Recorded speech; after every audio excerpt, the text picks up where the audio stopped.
Welcome to Toffee TV. It is the match preview. Everton versus Mansfield Town. Carabao Cup second round. Clash at Hill Dickinson Stadium. The first ever cup tie to be played at Hill Dickinson Stadium. And the first ever night game featuring the men's first team. Of course, there was a test event. That was a night game. Good opportunity for Everton to build on what was a really good result on Sunday. But up against not a bad footballing side, actually, Nigel Clough men. So it'll be tricky that way, but it is an opportunity for Everton to build on winning the first game at the new stadium. Yeah, ideal opportunity, hopefully to not only, continue the winning at home, but also get some players into the team if possible. If possible. Yeah. Obviously, Tyler Diblin, we all hope to see him start the game, and it's a brilliant opportunity for him to start the game, but obviously there's other players as well, like Asnu, if he's available, to get him a game, and a good opportunity maybe for Barry as well to get off the mark up front. So yeah, lots of opportunities for players to make an impact and hopefully make it a good night for people going. You just mentioned Tierno Barry there, who I thought had a good game on Sunday against Brighton. But do you think, given the performance he put in on Sunday, that David Moyes might be thinking about him for Wolves away, and therefore might put Beto on to give him the option to get an hour under his belt, given he only came on for half an hour the weekend? Personally, I'd stick with Barry and see if he could get off the mark, but do you think he'll switch it back to Beto? Well, he might, but I can't see any reason why Barry couldn't play 3 games in a week. Especially like maybe he played an hour as well. Yeah. I just think it's a really good opportunity to get just that confidence under your belt. And don't forget, like, Beto is the king of scoring against lower league teams in the Carabao Cup, and whatever the name of that other cup trophy is. And the FA Cup. So I think it would be good to have Barry in there, just getting more familiarised. Defenders, lower league defenders, seem to get a little bit more physical. That wouldn't be a bad thing, playing against one of them as well. But listen, it comes down to what the manager wants and how he thinks people have trained and how they've reacted to the game on Sunday. I think we are hopefully coming into a time now where we are guessing every week. I mean, centre forwards are different because if they're scoring goals, you want them in the team, of course. But hopefully we are in a little, different territory, different time where you've not got players figured out before the game. Of course, you're going to have your core players, but it's nice that there might be different players in the team game by game. I think we'll see Dwight McNeil back in the side. I think we'll see. It is an opportunity to give a full debut to Tyler Diblin. I don't know what his levels are like fitness-wise, so they might use him off the bench, but it's an opportunity to play him. And then that'd mean probably Ndiaye and Grealish coming out the side, maybe on the bench. We haven't got a big enough squad to leave them out altogether. No. Do you expect, on top of that, do you expect Mark Travers to play in goal? I wouldn't play Mark Travers, but I like having... You like having Pickford in, don't you? I like having the number one. What do you think they'll do with the defence? Because there isn't loads of options, is there? We've got... No. Asnu, we don't know. He was named on the bench on Sunday against Brighton, and when kick-off came around, he wasn't on the bench.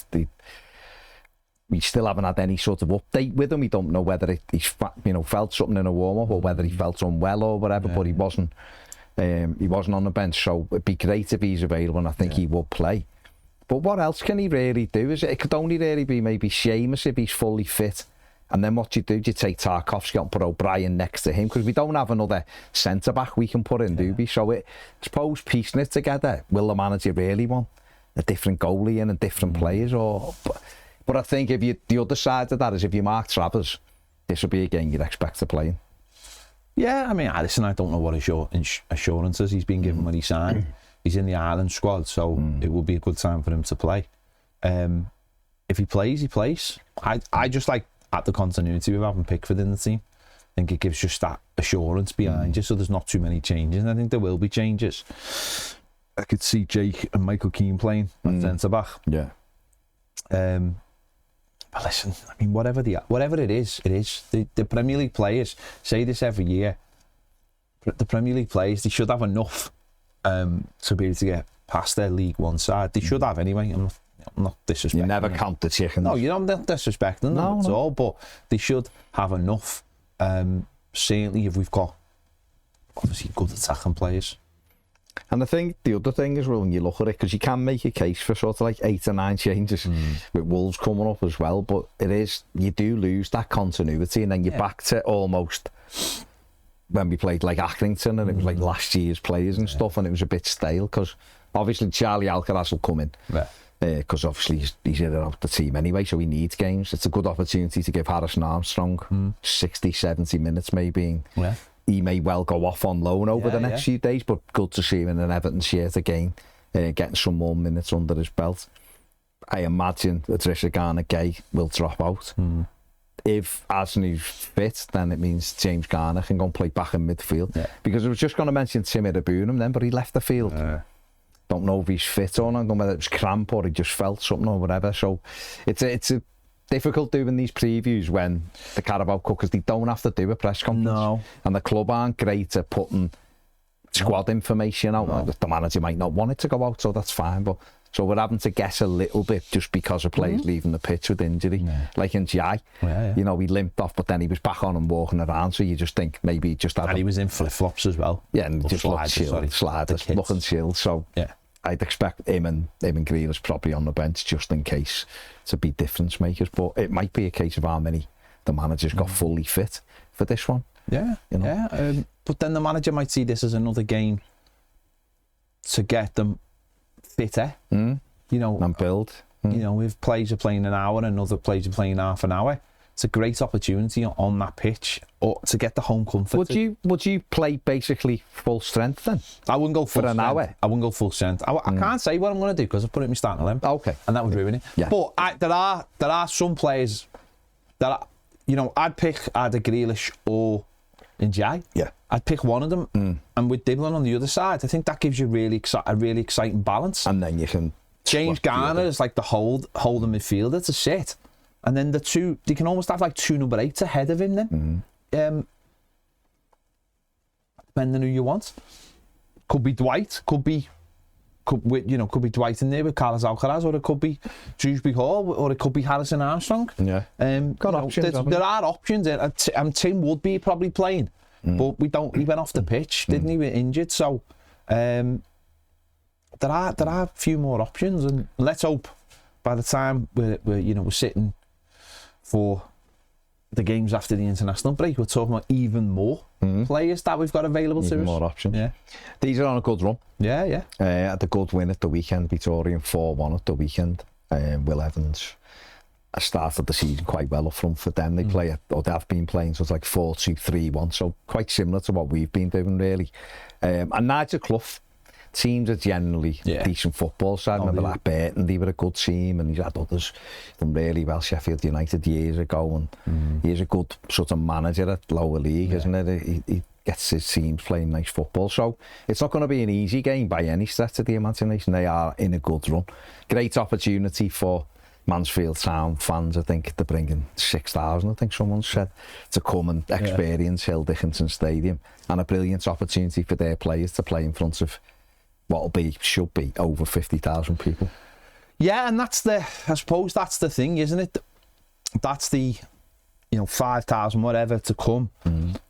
The more getting an opportunity to play in the stadium, that creates that opportunity for them. They're gonna it's not just going to a Premier League team and just going through it. It gives them that extra buzz, and the fans have obviously got behind that because of the new ground. They all want to be there, so it does make it tricky. It does make it a tricky opportunity, because everyone is sitting, every Everton fan is thinking this is a home banker. There shouldn't be any problems, and that can bring problems of its own, because if there are changes, then it can take a little bit of time during the game. We've seen this so many times that it does take the team to get going, and if they only need to get that one opportunity, because they'll probably be playing their strongest team, so there's a fluidity about them, and only takes that one opportunity, someone taking that eye off the ball, hopefully not literally, but it only takes that, and then you can go behind, and then suddenly you go, oh God, we've got a bit of a test here, an uphill test. So everyone has to be at it. Everyone has to be ready for it. And we don't want any slip ups at Hill Dickinson this early on, and you know, we want to keep that positivity going, because it's been a good week so far for us. It is interesting. We have seen this loads of times, haven't we? We've been tight in games and needed a little bit of like even last year. You know, we had Doncaster at home, and they were doing well, and they come and it, you know, took a bit of Illiman and Jai skill to open the game up, and then we ended up winning 3-0 or whatever it was. And even the FA Cup against Peterborough, you know, Harrison Armstrong, lovely little through ball for Beto to get us going. We have sat here and you know, sat in the stadium and watched it unfold many times, because you do go in, and no matter, you know, you try to say to yourself, these will come and be well organised. You sit down in your head, it's Premier League One, and we'll get a goal, and we'll steamroll at these, and they do come well organised and knock it round. And if you do hear the moans and groans after 20 minutes if you haven't scored, and you know, Everton, not all, you know, sometimes they've been able to get the early goal and built on it and have ran out comfortable, easy winners. But there has been a lot of times where we haven't done that, and it is important that the fans try to create that atmosphere. Well, I was just about to say, you understand that when you're at Goodison, and it's the same thing all the time that we've all been used to. I think this game in particular is going to be the first time lots of people will have been to this stadium. Loads of kids there. And hopefully that makes the atmosphere joyous, and people want to sing, and people want to push the team on, rather than that, you know, you'd all just get in the ground, you'd all just sit down, and you're like, go and win the game, because that's what we're here for. Hopefully it's a continuation of Sunday, but for a lot of people it's their first experience, and they get to go, and then it's like they get the wow factor, and and also for people who were there on Sunday and who are there again, you know, getting to know the people around you, and you know, for the lower south, it's again getting the songs going, and hope, because you know, that's what we all want. We want to make this place every game and a place where the atmosphere, because everyone's like, the atmosphere is amazing, the decibels, blah blah blah, but it doesn't work on its own. You know, we don't pump the music out. It has to come from the fans, and it has to be for every game. Yeah, no, it does. It's a great opportunity to, like I said, great opportunity to build on what was an excellent win on Sunday. Start getting these wins racked up at the new stadium, and then it does people become more comfortable with it. And you know, I just hope Tyler Dibblin just, you know, gets people off the seats, and it can be that thing, isn't it? That one player who gets everyone excited, gets everyone going. Brilliant opportunity for him. No, he's got a great chance. He'll be ready to go, won't he? He won't be able to wait to get out there and be able to do it. And let's hope he does. He's a good player. Let's get behind him. I'm sure he'll be really good forever. And let us know what you think in the comments section below about the game, and what are you hoping to see from it. Thanks for watching. Make sure you give the video a thumbs up. Subscribe if you haven't. See you later.